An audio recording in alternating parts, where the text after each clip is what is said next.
Coco Pimentel, ikaw naman ay bar top notcher. Oh. Ano bang hindi mo naintindihan sa immediately executory? Yun lang ang intindihin nyo. Tapos na ang usapan eh. Kung saan-saan nyo pa pinaiikot eh. Natatalo ka sa Marikina eh. Nakakonsumi sa'yo mga tao. Paikot-ikot ka eh. Oh. Iba talaga yung na-appoint ang asawa ha, parang Coco, sa gobyerno. Nawawala. Bilang diplomat, ano? Nawawala yung sobriety at saka yung logic at pinipilipit lahat ng bagay maipagtanggulang ang gobyernong nag-appoint sa iyong asawa. O, naintindihan naman kita. I feel you, baby. Hindi ko maintindihan. Sabi ni Coco Pimentel, hindi daw dapat in-archive. Kasi pag ni-revive daw, magulo. Dapat daw, status quo. Immediately executory nga. Coco, Laila, immediately executory.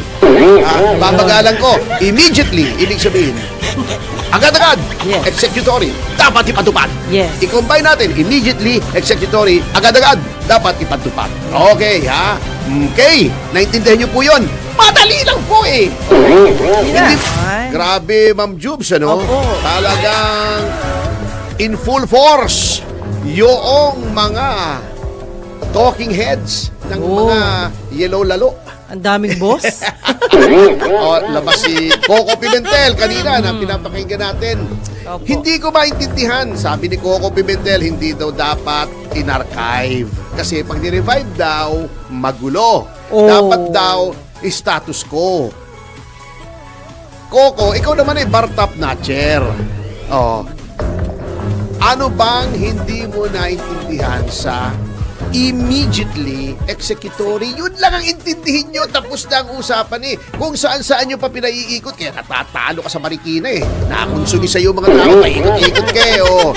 Iba talaga yung na-appoint ang asawa ha, parang Coco, sa gobyerno. Nawawala. Bilang diplomat, ano? Nawawala yung sobriety at saka yung logic at pinipilipit lahat ng bagay maipagtanggulang ang gobyernong nag-appoint sa iyong asawa. O, naintindihan naman kita. I feel you, baby. Pero, si Manang Laila, ganun din, di ba? Yung taong noong nag-absuelto siya, Utang na ay ang unang-unang pinasalamatan niya, hindi kanyang abogado, hindi yung korte, kundi ang Pangulo. So, alam na. O, pinipilit na naman itong kaboting ito, ha? Na yun daw ginawa ng Korte Suprema ay naging sanhi ng panghihina ng checks and balances. Paano nangyari yun, Manang Laila? Paano nangyari na nanghina ang foundations of checks and balances? Natakot ka pa, di ba? Nag-sorry ka na sa Supreme Court kung ano na sinabi mo. Nagtago ka pa sa privilege speech para ikaw ay hindi makontempt. Pero meron na rin na nasabi mula sa iyo na pwede na rin for contempt.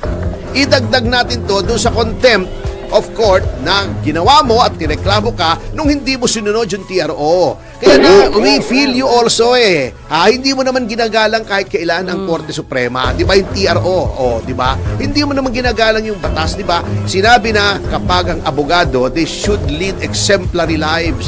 Maging uliran sa mga mamamayan. Anong ginawa mo? Nakiapid ka sa may asawa.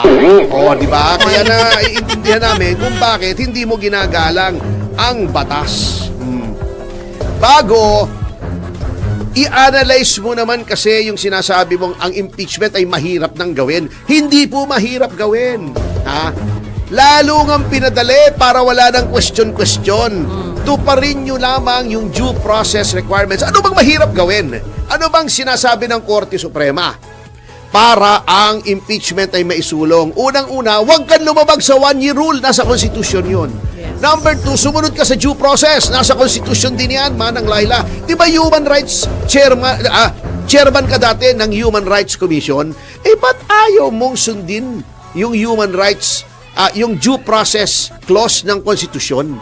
Kailangan lamang naman bago magbotohan kung i-impeach o hindi, ay bigyan ng kopya ang bawat congressman.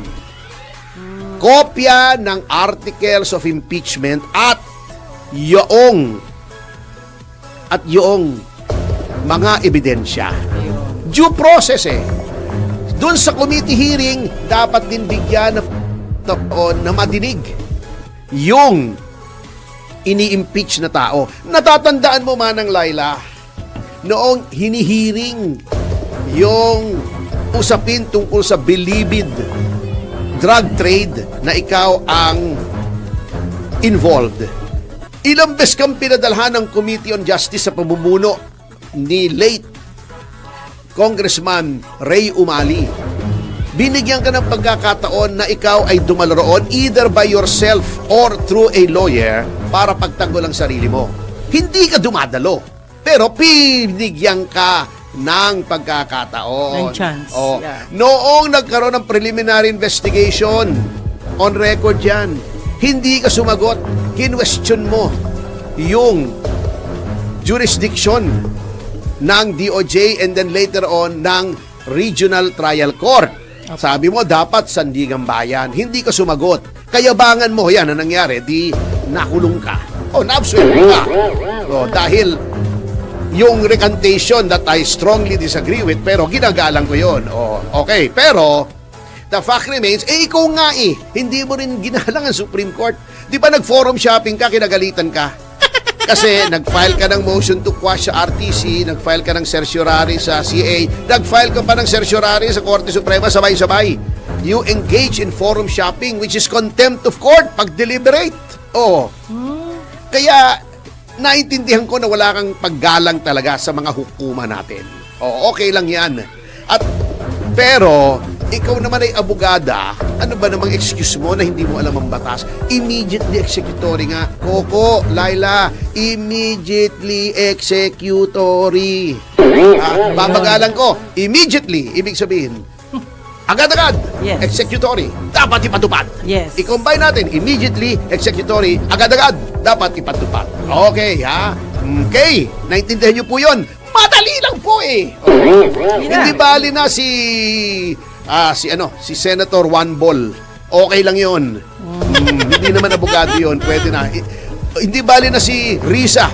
Dahil 'yun binabasa lang niya kung anong ipasa sa kanya. Nagkamali yung nagpasa, nagkamali din siya. Yan. Hindi bali si Bam Aquino. Hindi bali na 'yan. Kayo ay mga abogado, haller. Si Kiko Panghilinan, hindi pwedeng hindi bale. Sa bagay, pwede rin nating sabihin, hindi bali na. Si Kiko Panghilinan yun Yes.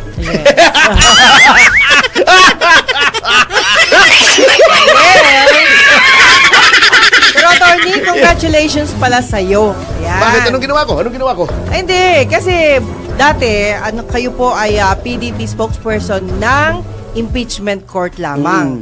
And now, hindi na ang buong grupo na ng PDP, right? Hindi ako spokesman. Ano Deputy. po? Deputy spokesman. Ayan, pakipaliwanag may boss ako, si Attorney Raul Lambino. Ayan. So, may nagtatanong. Yes, assistant lang ako, assistant. Sidekick Okay. lang, jalalay. Pag meron siyang gustong pasabi at busy siya, Opo. akong utusan niya. Siyempre, kukonsultahin natin siya at ang ating acting chairman, si Secretary Alcusi, at yung mga party elders, yung 3 senador. Siyempre, partido yan Dapat accurate. Yung sasabihin ko, yun ang saloobin ng partido. Hindi ko sariling saloobin. Ayun. Ay, maganda. Tama. So, actually, ang katotohanan niyan ay ganito, wala silang mauto na gumawa ng trabaho ng walang bayad na mahirap. Ako lang ang nauto nila. Biro lang yun.